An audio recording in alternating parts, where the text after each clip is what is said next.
I'm Mason Reynolds, 32, and my hands were deep in the guts of a 1967 Ferrari 275 GTB when my phone buzzed with a family dinner reminder.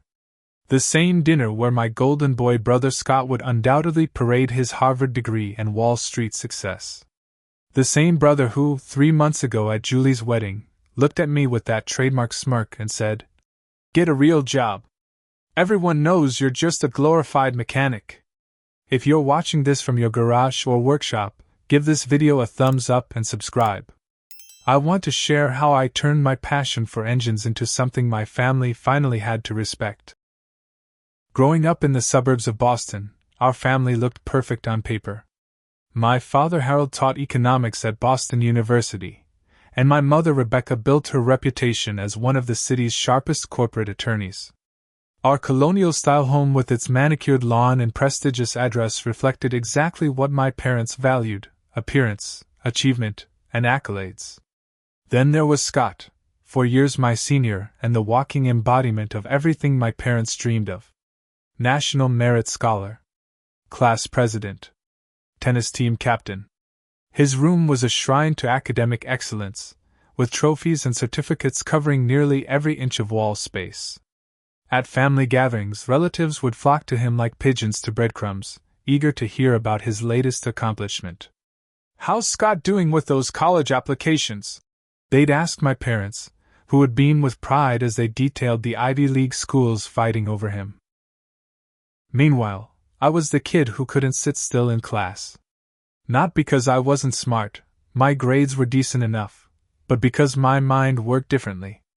While Scott memorized Latin conjugations, I was taking apart my alarm clock to see how it worked. When he was writing award-winning essays, I was in the garage rebuilding the carburetor on a neighbor's lawnmower. My earliest memory is sitting on my grandfather's lap in his garage when I was maybe 4 years old. He owned this beautiful 1957 Chevy Bel Air that he treated like a member of the family. "This here's American craftsmanship, Mason," he'd say, letting me hold tools as he tinkered. "There's art in these engines that most folks never appreciate." By 10, I was fixing bicycles for every kid in the neighborhood. My bedroom looked like a small repair shop, with parts organized in labeled containers and diagrams taped to my walls. Mom hated the grease stains I could never quite wash out of my clothes, but she tolerated my little hobby, as she called it. The defining moment came when I was 16.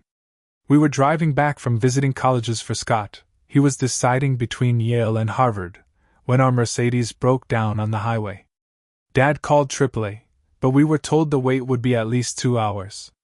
"Let me take a look," I offered, already opening the car door. "Mason, get back in the car. You'll just make it worse," Mom said. "Actually, let him try," Scott said, surprising everyone. "If he breaks it more, at least we'll have something to laugh about at Thanksgiving." With that vote of confidence, I popped the hood. 30 minutes later, I had diagnosed and fixed the issue: a loose connection in the electrical system that was causing the engine to misfire. When I turned the key and the engine purred to life, the look on my family's faces wasn't pride, it was shock. "Where did you learn to do that?" Dad asked. I shrugged. "YouTube mostly. And I read the repair manual for our car." That should have been a turning point, a moment where my parents recognized my talents. Instead, it became a quirky anecdote they occasionally shared. "Remember when Mason fixed the car? Thank goodness we didn't have to wait for AAA." My senior year of high school, the college brochures started piling up. Harvard like Scott. Maybe Yale. Law school eventually, like Mom. Or business, like Dad wanted. Each time I mentioned automotive engineering programs or technical schools, my suggestions were swatted away like irritating flies. "Those are fallback schools, Mason," Dad would say. "For people who can't get into real universities." The breaking point came during a particularly tense dinner. Scott was home from Harvard for the weekend, regaling us with stories about his economics professor who had advised 3 presidents.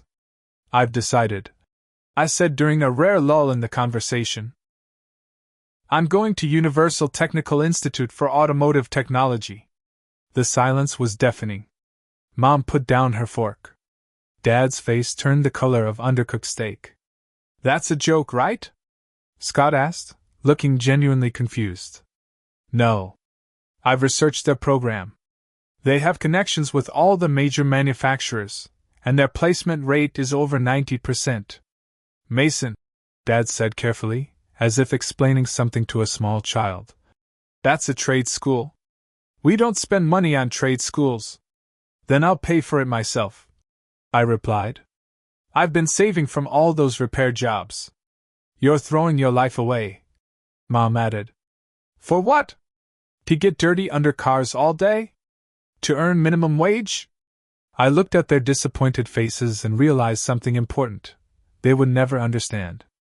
Not because they couldn't, but because they wouldn't allow themselves to see value in anything that didn't match their narrow definition of success. That night, I submitted my application to UTI. 6 months later, I moved out, against their wishes but with my path finally clear before me. Scott shook his head as he helped me load the last of my boxes into my used Honda Civic, which I'd rebuilt myself. You know, he said, it's not too late to apply for a real school. I could put in a word at Harvard. I just smiled and closed the trunk. Some of us aren't made for the ivory tower, Scott. Some of us prefer to build things with our hands. As I drove away, I caught a glimpse of my parents in the rearview mirror, standing on our perfect porch, looking for all the world like they were watching their son drive off a cliff rather than toward his future. I graduated from Universal Technical Institute with the highest GPA in my class and a job offer from European Automotive, one of Boston's premier luxury car service centers. While my classmates scrambled for positions at dealerships, I'd caught the attention of Anton Mueller, the German-born owner who'd built his reputation servicing everything from Porsches to rare Aston Martins. You have good hands, Anton told me after watching me diagnose an electrical gremlin in a Maserati that had stumped his senior techs. But more importantly, you have good eyes. You see what others miss. Within 6 months, I was handling the shop's most challenging cases. Clients would specifically request me, leaving generous tips and bringing me coffee in the mornings. I started a notebook documenting unusual fixes and modifications, creating my own reference guide that would later prove invaluable.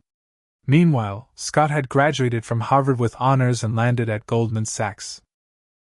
His starting salary was 3 times mine, a fact my parents never tired of subtly working into conversations during our increasingly infrequent family dinners. The first dinner after both Scott and I had started our careers was particularly memorable, for all the wrong reasons. Mom had prepared Scott's favorite meal, prime rib, twice-baked potatoes, and her special Caesar salad. The good china was out, and a bottle of expensive Cabernet breathed on the table. So, Mason, Dad said after exhausting the topic of Scott's new apartment in Manhattan. Still enjoying your job? The pause before job carried all the weight of his disappointment. It's going well, I replied, cutting into my meat. I'm handling most of the shop's high-end clients now. That's nice, Mom said in the same tone she might use to acknowledge a child's crayon drawing. Scott's team just closed a $70 million acquisition deal. His boss took them all to Peter Luger to celebrate. $73 million, actually, Scott corrected with a small smile. But who's counting? That's great, I said sincerely. Despite everything, I was happy for my brother's success. And he's being fast-tracked for associate, Dad added proudly. Youngest in the firm's history. The hours are brutal, though. Scott sighed, swirling his wine. Sometimes I wonder if it's worth it. Of course it's worth it, Mom said. You're building something meaningful. The irony of her statement wasn't lost on me. I literally built and rebuilt things every day, things that moved people, protected them, performed complex mechanical ballets of precision engineering. But in my family's eyes, moving money around was the only work that mattered. So Mason, Scott said, turning to me with that big brother condescension I knew too well. Still just changing oil and rotating tires? Actually, I just finished rebuilding the engine on a 1963 Jaguar E-Type. The owner's taking it to Pebble Beach next month. Scott chuckled. Sounds like you've found your level. Though it seems like such a waste of your potential. What potential would that be? I asked, my fork pausing halfway to my mouth. You were smart, Mason. You could have done anything. Been anything. Instead, you're covered in grease every day, working on toys for rich people. Those toys are engineering masterpieces, I replied, feeling heat rise in my face. And the people who can repair them are artists in their own right. Artists don't generally need to shower 3 times to get the dirt off. Scott laughed, looking to our parents for approval. They both smiled indulgently. You know what, Scott? Not everyone measures success by the size of their paycheck or the prestige of their business card. Clearly. He snorted. What's that supposed to mean? It means, Scott said, leaning forward, that you've settled. You took the easy way out. Dropped out of the race because you were afraid you couldn't win. I didn't drop out of anything. I chose a different path. A path that conveniently required less education, less intelligence, and less ambition. That was when I stood up, my napkin falling to the floor. Thank you for dinner, Mom. I think I should go. Mason, he didn't mean it that way. Dad started, but his heart wasn't in the defense. Yes, he did. And so did you. I looked at each of them in turn. You've never respected what I do because you've never bothered to understand it. That's fine. I don't need your approval anymore. I walked out to the sound of my mother calling my name, but I didn't turn back. That night marked the beginning of a new phase in our family dynamic, one of obligatory holiday phone calls and monthly check-ins that felt more like status reports than conversations. While my relationship with my family deteriorated, my professional reputation soared. I started taking side jobs on weekends, working out of a rented garage space.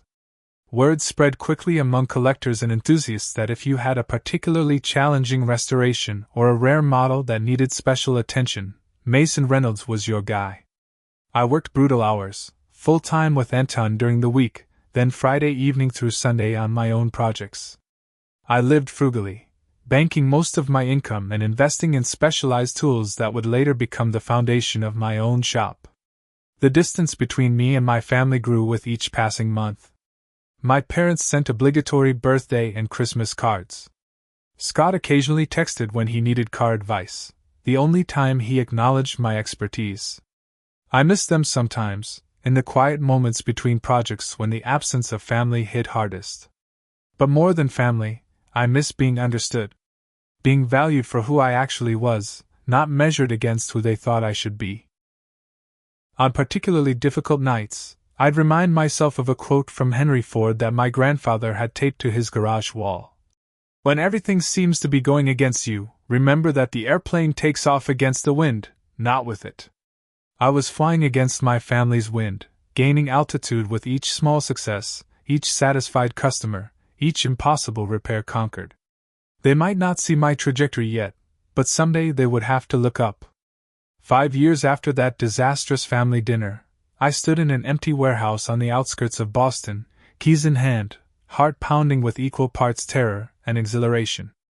After years of saving, planning, and building a client base, I had finally taken the leap, signing a lease on my own space and leaving the security of working for Anton. Reynolds Restoration, I said out loud, testing how the name sounded in the cavernous space. My voice echoed back, as if the building itself approved. The first few months were lean. I'd brought some loyal clients with me from European automotive. With Anton's blessing, he'd become something of a mentor, but converting a raw warehouse into a functioning high-end restoration shop took more capital than I'd anticipated. I installed a 2-post lift myself to save money. Found a used tool chest at an auction. Painted the walls and sealed the concrete floor on weekends. Every penny went back into the business. My apartment became an afterthought, just a place to shower and catch a few hours of sleep before returning to the shop. I lived on coffee and determination, working 16-hour days and wondering occasionally if Scott had been right. Had I chosen this path because it was easier? The sweat dripping into my eyes as I hand-polished a transmission housing at 2 a.m. suggested otherwise. The turning point came 8 months in, when a silver-haired man in a casual but clearly expensive button-down walked into my shop unannounced. I was deep under the hood of a Mercedes 300 SL, focused on carefully extracting a seized bolt without damaging the surrounding components. "Excuse me," he called. "Are you Mason Reynolds?" I slid out from under the hood, wiping my hands on a shop rag. "That's me. Can I help you?"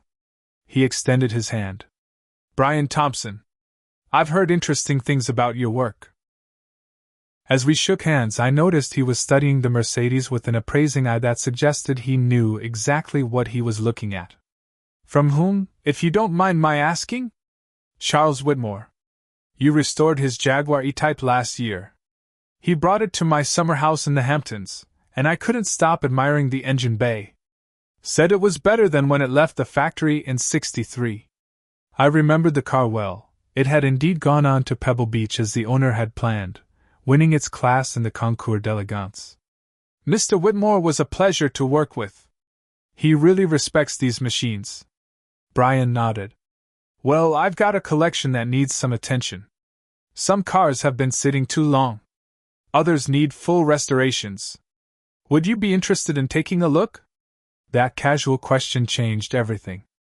Brian's collection turned out to be 27 vintage cars housed in a climate-controlled facility north of the city. Among them were several that made my heart skip: a Ferrari 250 GT Lusso, a Mercedes-Benz 300 SL Gullwing, a Shelby Cobra 427, and an Aston Martin DB5 that had been languishing half disassembled for a decade. "The last guy I hired to restore the Aston gave up," Brian explained as we walked through his automotive treasure trove. "Said parts were too hard to find. That was 3 restorers ago." I ran my hand along the DB5's fender. "Parts aren't impossible. They're just expensive and require connections. I can restore this, Mr. Thompson. Call me Brian," he said, studying me with shrewd eyes. "How long would it take? For a proper restoration?" 9 months. Maybe 10. I won't rush it." He nodded approvingly. "Most guys tell me 3 months, then take 18 and cut corners. I appreciate the honesty." We shook hands on a deal that started with the Aston Martin and included a retainer for ongoing maintenance of his entire collection. The contract value was enough to hire my first employee, a young technician named Jake who had worked alongside me at European Automotive and shared my obsessive attention to detail. Brian proved to be more than just a client. He became a mentor and advocate, introducing me to his wealthy friends and business associates. He advised me on expanding the business, steering me away from common pitfalls of growing too quickly. "You've got something special here, Mason," he told me one evening as we shared beers after finishing the DB5 restoration. "You're not just fixing cars, you're preserving history. Not everyone understands that distinction." 6 months after taking on Brian's Aston Martin, I got a call that seemed too good to be true. A Hollywood actor needed someone to restore a rare Ferrari 250 GTO, one of only 36 ever made and worth tens of millions. The car had been damaged during transportation, and the actor's usual shop in California couldn't fit it into their schedule for months. "Brian Thompson recommended you highly," the actor's assistant explained. "He said you were the only person on the East Coast he would trust with a car of this caliber." The Ferrari project was a watershed moment. Not only was the fee substantial, but the pressure and visibility were unprecedented. I decided to document the restoration process, shooting time-lapse videos and detailed explanations of particularly challenging aspects of the work. On a whim, I uploaded the first video to YouTube, thinking it might interest other restoration enthusiasts. Within a week, it had over 100,000 views. By the time the Ferrari was completed 3 months later, my channel had grown to 50,000 subscribers, and each new video garnered hundreds of thousands of views. "You should monetize this," Jake suggested as we watched the view count climb on our latest upload. "People are fascinated by what we do." He was right. There was an audience hungry for behind-the-scenes looks at the restoration of rare and valuable automobiles. I invested in better camera equipment and began producing more polished content, always focusing on education and craftsmanship rather than sensationalism. The business grew organically. First Jake, then 2 more technicians, then a parts specialist who had connections throughout Europe and could source even the rarest components. We expanded into the adjoining warehouse space when it became available, doubling our square footage and adding 3 more lifts. Reynolds Restoration became known for handling the most challenging projects, the cars other shops turned away as too difficult, too rare, or too valuable to risk. Our waitlist grew to 6 months, then a year. I started turning down work for the first time, focusing only on the most interesting and challenging projects. Through it all, my family remained distant. I sent them links to articles when automotive publications featured our work. Mom would reply with a brief, "That's nice, dear." Dad occasionally asked how business was going, but his questions revealed how little he understood or cared about what I actually did. Scott never mentioned my growing success, changing the subject whenever it came up in our rare conversations. I told myself it didn't matter, that I'd built this success without their support or understanding, and their validation wasn't necessary. But deep down, a part of me still hoped they might someday see beyond their narrow definition of achievement, and recognize what I'd built. That opportunity would come sooner than I expected, and in a way I could never have anticipated. But first, I had to endure the most painful family gathering yet, one that would push me to transform my business in ways even Brian couldn't have predicted. My cousin Julie's wedding was supposed to be a joyous occasion, a chance to set aside the growing distance between me and my family and simply celebrate.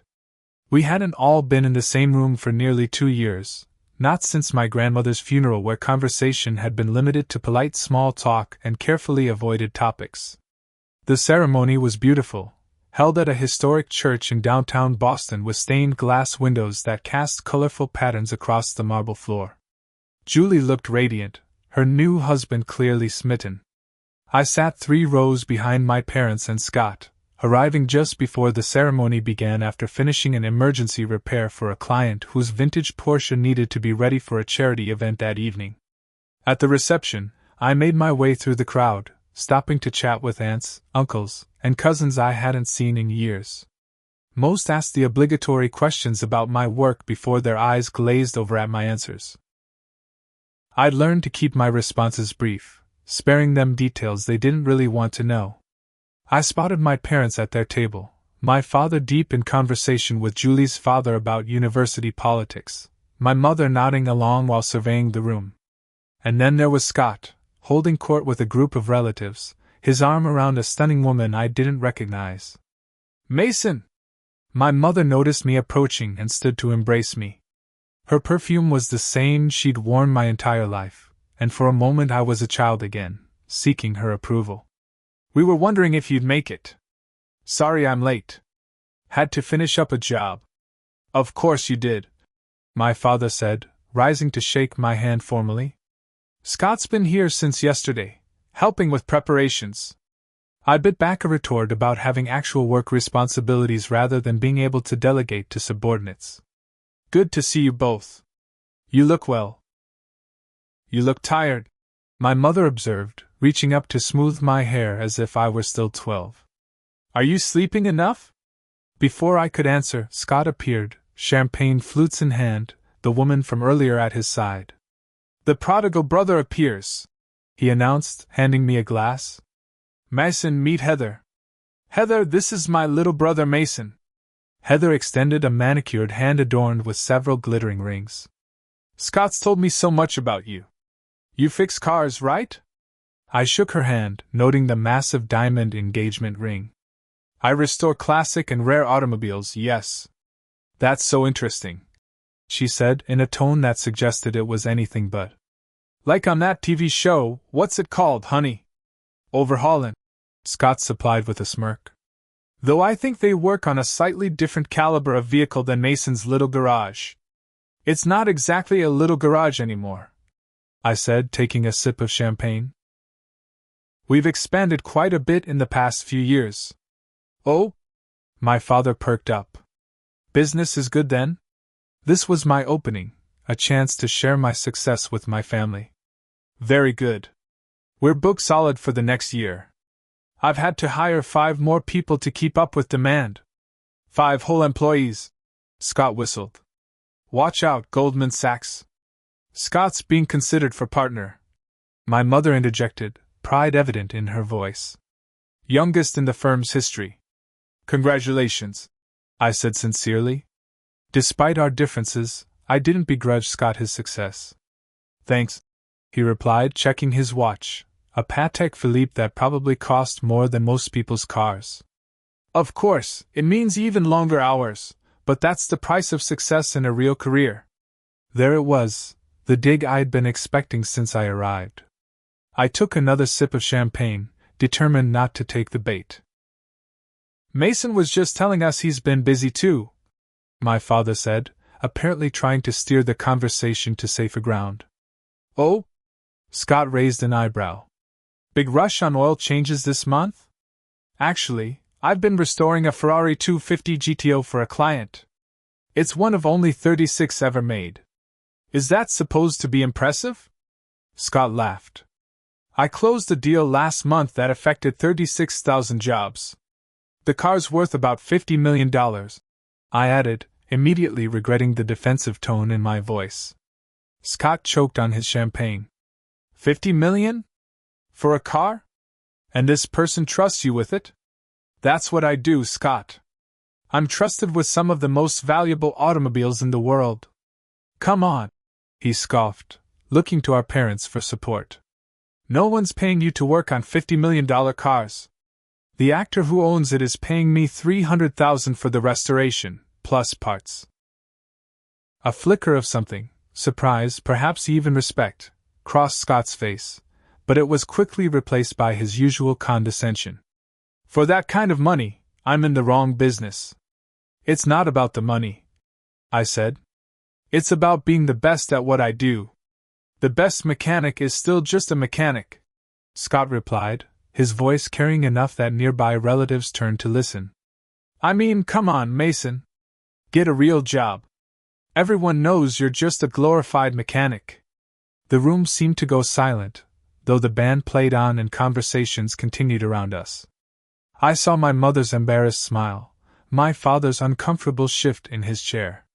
Several relatives pretended not to have heard, while others exchanged glances or suppressed smiles. Not one person came to my defense. Excuse me, I said quietly, setting down my untouched champagne. I should congratulate Julie and Mark before I go. You're leaving already?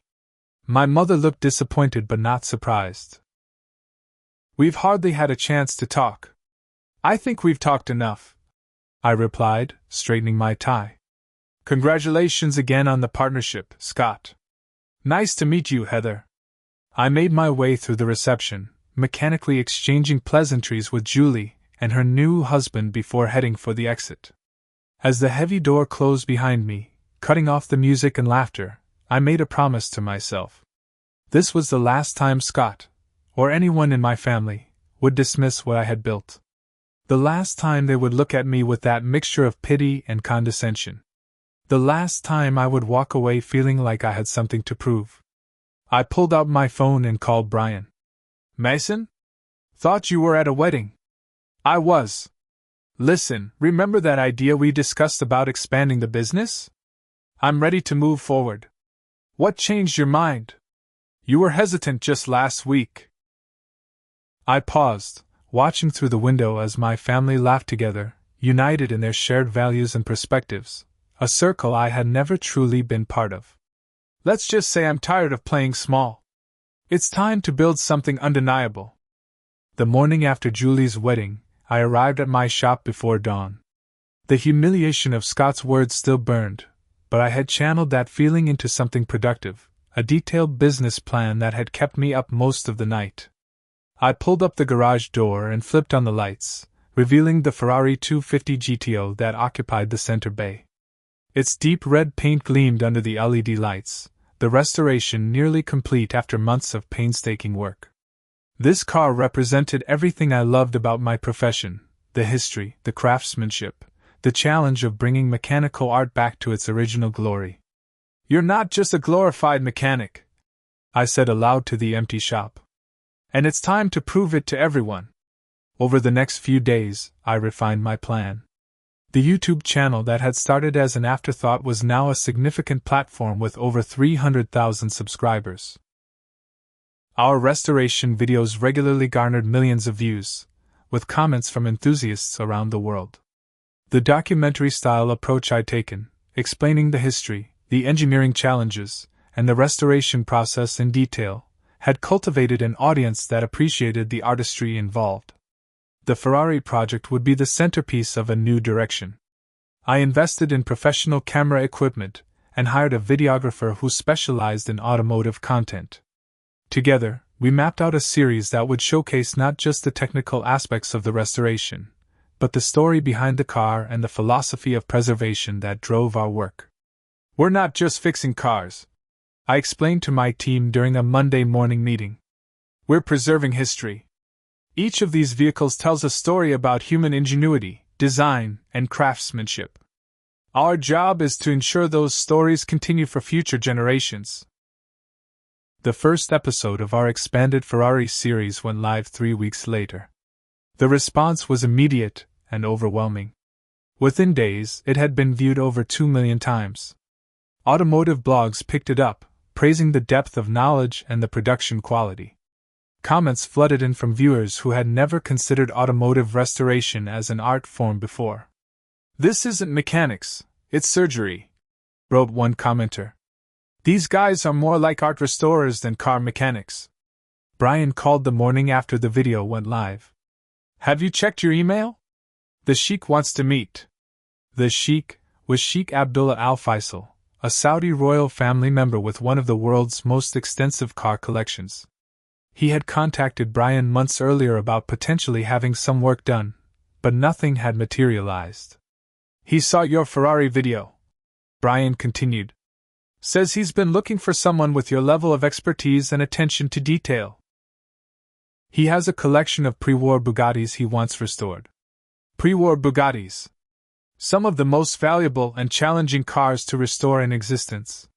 Cars that required not just technical skill but historical knowledge, an understanding of materials and techniques that were no longer common practice. Exactly the kind of project that could elevate Reynolds' restoration to international recognition. The meeting with Sheikh Abdullah took place via video conference the following week. He was articulate, knowledgeable, and specific about his expectations. "These cars have been in European collections for decades," he explained, sharing photos of the stunning vehicles. "Many are unrestored originals. I want them brought back to life, but with absolute respect for their history and originality." By the end of the call, we had a contract for the restoration of 5 Bugattis, with a budget that made the Ferrari project look modest by comparison.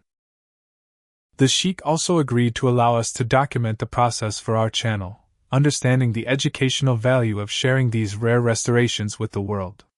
The Bugatti project required me to expand again, hiring 2 more specialists and investing in equipment specific to pre-war European automobiles. We began flying in experts from France and Italy for consultations on particularly challenging aspects of the restorations. As work progressed on the Bugattis, our YouTube channel exploded in popularity. What had started as a side project now had over 1 million subscribers. Each new video garnered millions of views within days of posting. The comment sections filled with aspiring mechanics and engineers asking for advice, classic car owners seeking restoration tips, and automotive historians appreciating the historical context we provided. A producer from the Discovery Channel called 6 months into the Bugatti project. "We've been following your YouTube channel," she explained.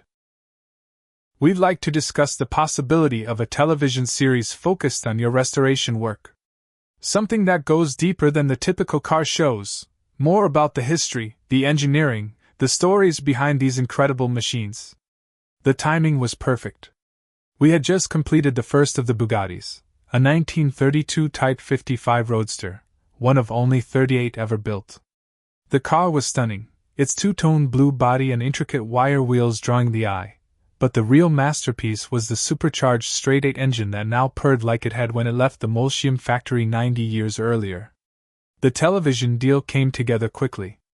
Resurrection, The Art of Automotive Restoration with Mason Reynolds would be a 10-episode series, filming at our shop and following several high-profile restorations from start to finish. The production budget allowed us to enhance our facility further and hire additional staff to maintain our regular work while filming took place. Through all of this growth and success, I maintained minimal contact with my family. My parents called on holidays and birthdays, conversations that remained superficial and brief. Scott never called at all.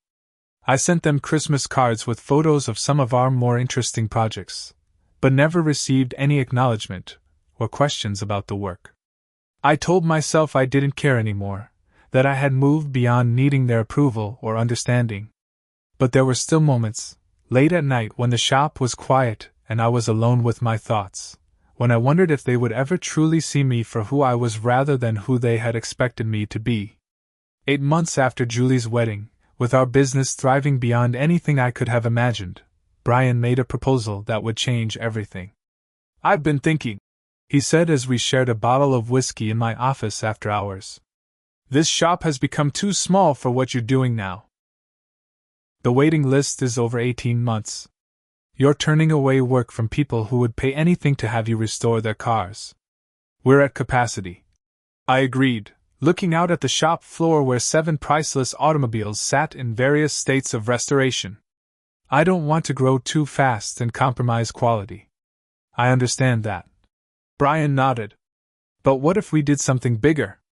Something that changes the game entirely?" He laid out his vision, a comprehensive restoration and innovation center that would combine our high-end restoration work with education, research, and development. A place where we would not only preserve automotive history but help shape its future through sustainable technologies and restoration techniques. "I know a property," he continued. "Old manufacturing building on 3 acres just outside the city. The structure is sound, but it needs complete renovation. Perfect blank canvas." "Sounds expensive," I observed, though my mind was already racing with possibilities. "It is. That's why I'm proposing a partnership. I'll put up 60% of the capital. You contribute 40% and your expertise.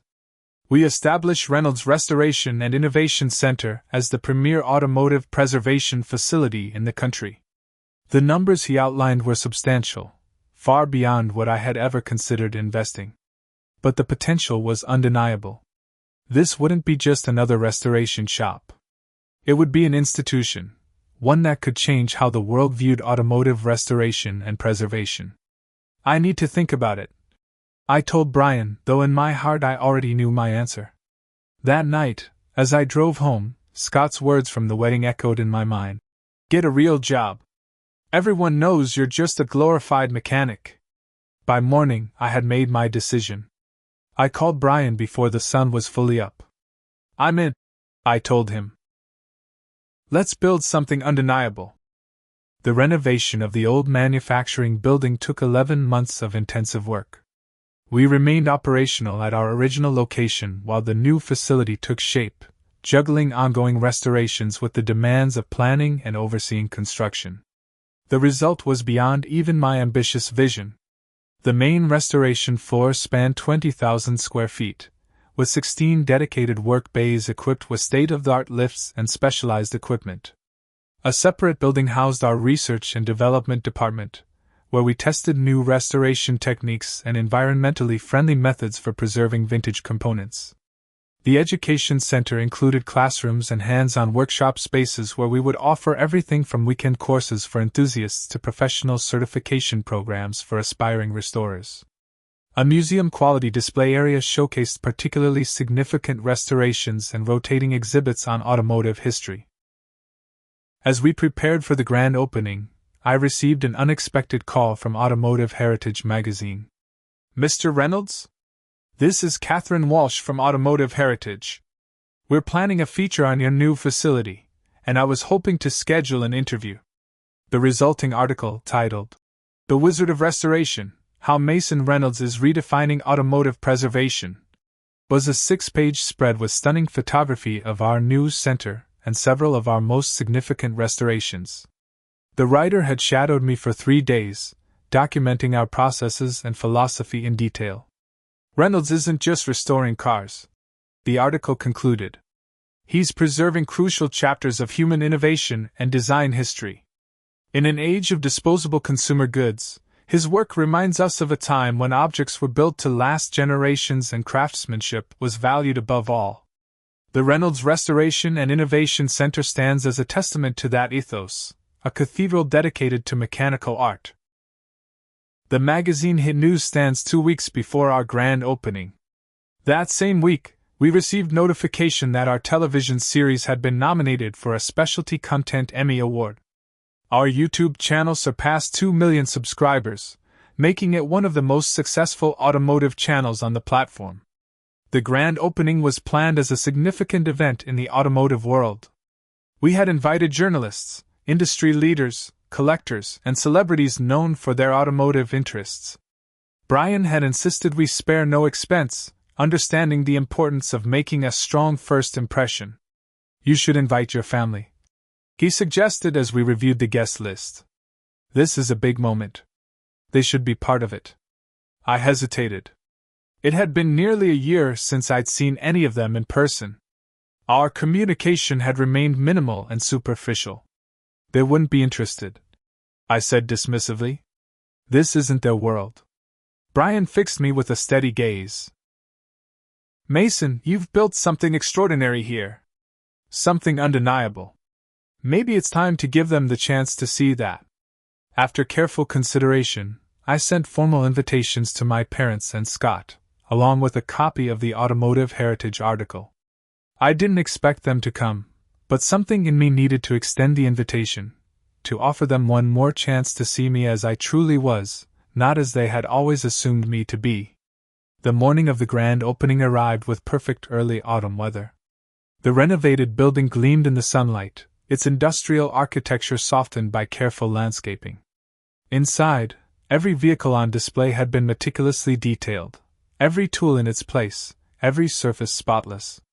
As guests began to arrive, I greeted them in the entrance hall, where a 1938 Alfa Romeo 8C 2900B, recently restored for a museum in Italy, sat on a slowly rotating platform, its deep blue coachwork catching the light from strategically placed spotlights. Journalists snapped photos and conducted interviews with our team members.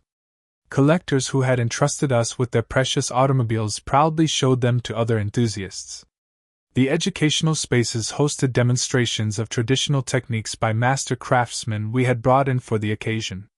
I was speaking with a group from Mercedes-Benz Heritage Department when I saw them, my parents, looking somewhat out of place but dressed formally, standing just inside the entrance. And behind them, to my genuine shock, was Scott. Excusing myself from the conversation, I made my way across the crowded hall, my heart pounding unexpectedly. As I approached, I could see the uncertainty in my mother's eyes, the careful neutrality in my father's expression. Scott stood slightly apart, taking in the surroundings with what appeared to be reluctant curiosity. "You came," I said simply, stopping before them. "Of course we came," my mother replied, leaning in to kiss my cheek. "It's your big day." "This is quite impressive, Mason," my father added, gesturing to the space around us. "Much more extensive than I had imagined." Scott remained silent, his eyes now fixed on the Alfa Romeo. I followed his gaze. "That's a 1938 Alfa Romeo 8C 2900B, I explained. One of only 5 Touring Berlinettas ever built. We spent 14 months on the restoration. It's going to the National Automobile Museum in Turin next week." "What's it worth?" Scott asked, his first words since arriving.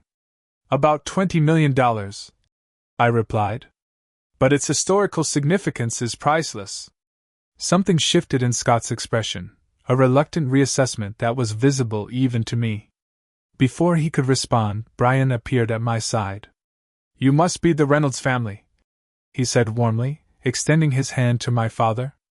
"I'm Brian Thompson, Mason's partner in this venture. It's a pleasure to finally meet you. Mason speaks of you often." It was a kind lie. I rarely mentioned my family to anyone, but I appreciated the gesture. "Would you like a tour?" I offered. I can show you what we actually do here. For the next hour, I guided my family through the facility, explaining our processes, introducing them to key team members, and showcasing some of our most significant projects. My father asked surprisingly thoughtful questions about the business model. My mother marveled at the intricacy of the work. Scott remained largely silent, observing everything with an intensity one recognized from our childhood, the look he got when encountering something that didn't fit neatly into his understanding of the world.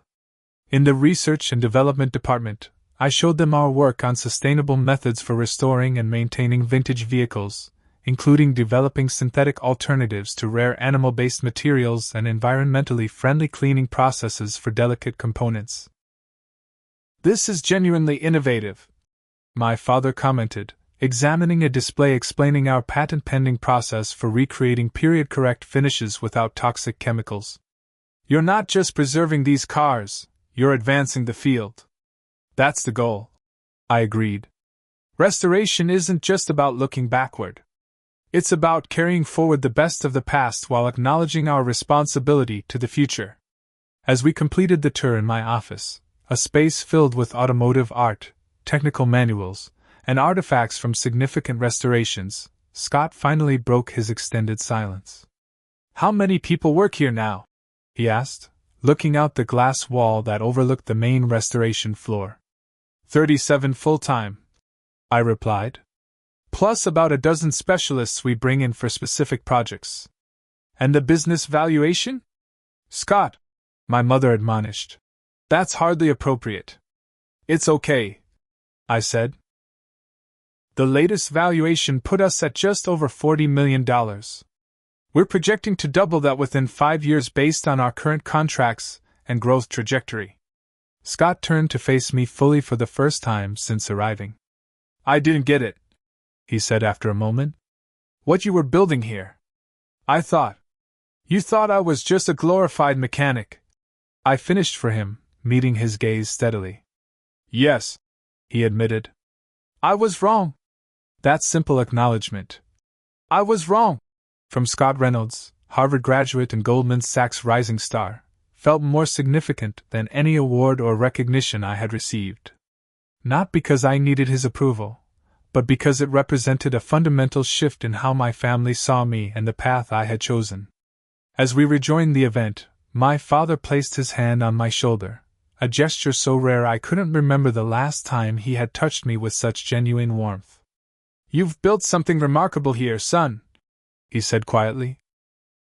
"Something truly meaningful. I wish I had understood sooner what you were trying to accomplish." "Thank you," I replied, surprised by the emotion those simple words evoked. "That means a lot." As I watched my family integrate into the gathering, my mother chatting with our head of historical research, my father deep in conversation with Brian about business strategy, and even Scott examining a partially disassembled Ferrari engine with genuine interest, I realized that success had many definitions.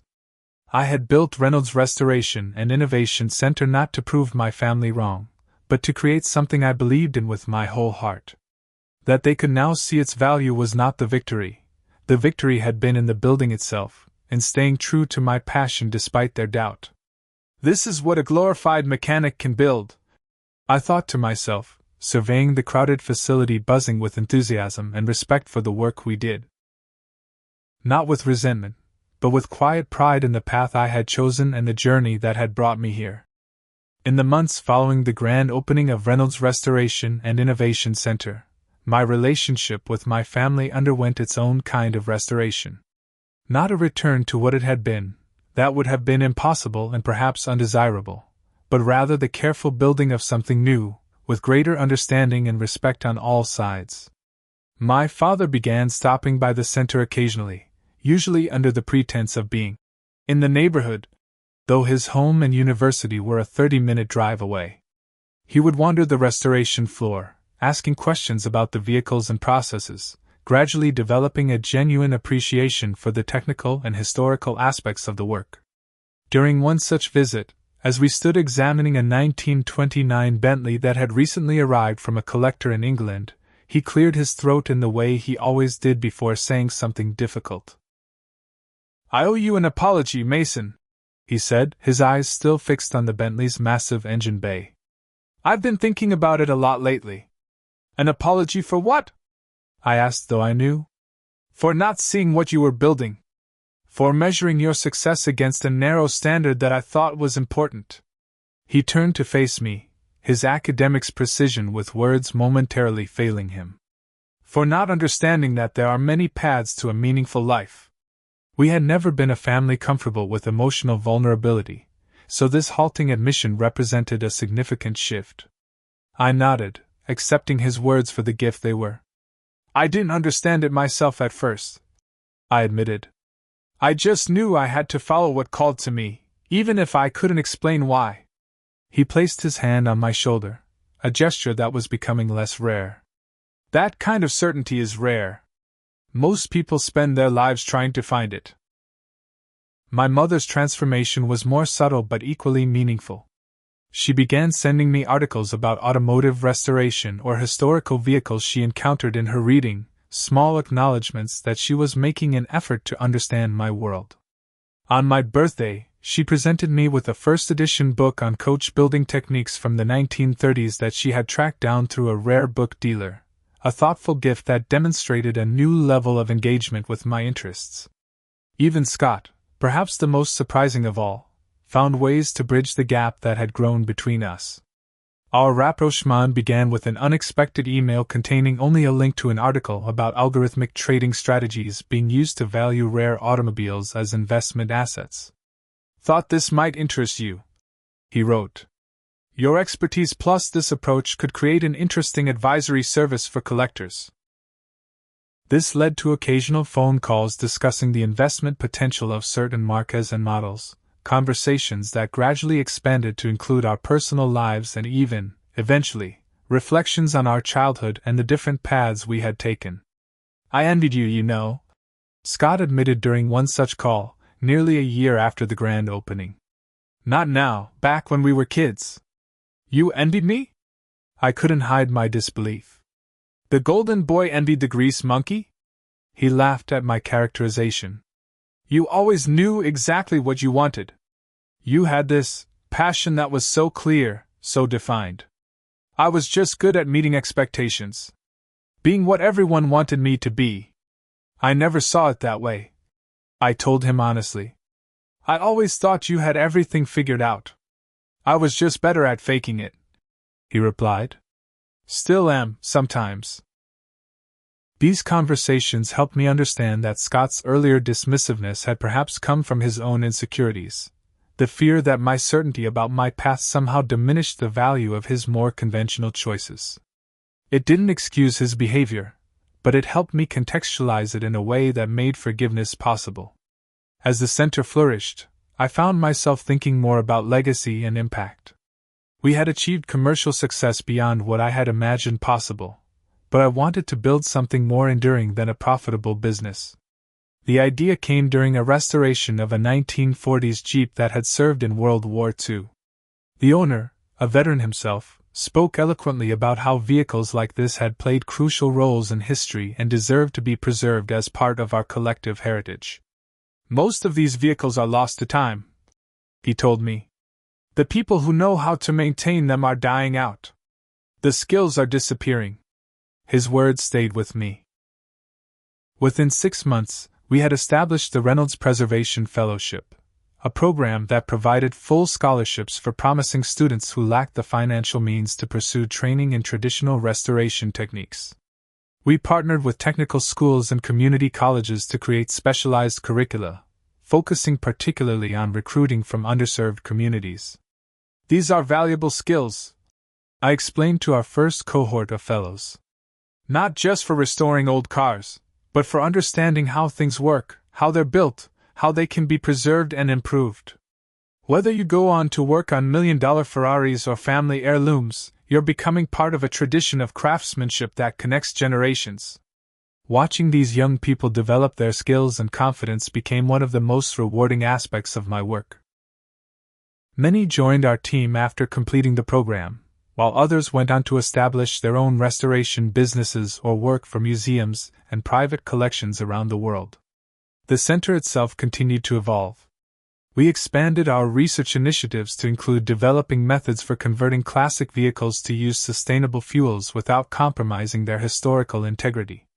Our educational programs grew to include virtual courses that reached enthusiasts and professionals worldwide. The television series was renewed for 3 additional seasons, winning 2 Emmy Awards and inspiring a generation of young people to consider careers in restoration and preservation. Through it all, I remained hands-on, still spending time on the restoration floor working alongside our team on particularly challenging or significant projects. The feel of tools in my hands, the problem-solving required to bring a neglected engine back to life, the satisfaction of hearing it run for the first time in decades. These remained the core of my passion, no matter how much the business expanded. On a warm summer evening, 5 years after the grand opening, I found myself alone in the center after hours. A 1961 Jaguar E-Type, similar to the one I had restored early in my career, sat half disassembled in one of the bays. I ran my hand along its curved fender, thinking about the journey that had brought me here. The path had not been straightforward or easy. There had been moments of doubt, of loneliness, of wondering whether the sacrifices were worth it. But standing amid the tangible results of following my passion, the center, the educational programs, the preserved automotive history, I knew with absolute certainty that I had made the right choice. Success, I had learned, is not measured by conforming to others' expectations or achieving conventional markers of status. True success comes from having the courage to follow your own path, to build something authentic and meaningful, even when, perhaps especially when, others don't understand or approve. My family had eventually come to see the value in what I had built, but the validation that mattered most had come much earlier, in the quiet moments of satisfaction after solving a particularly challenging problem, in the grateful words of a collector seeing their family heirloom restored to its former glory, in the pride of creating something beautiful and lasting. As I prepare to close this chapter of my story, I want to ask you, yes, you watching this video, what passion are you neglecting because someone told you it wasn't valuable or prestigious enough? What path are you afraid to follow because it doesn't match others' expectations? Remember that the most meaningful success often comes from having the courage to define achievement on your own terms. If this story resonated with you, please hit that like button and subscribe to follow more of our restoration journeys. Share your own stories of following unconventional paths in the comments below. I read them all and find inspiration in your experiences. Thank you for being part of this community that values craftsmanship, preservation, and authentic passion.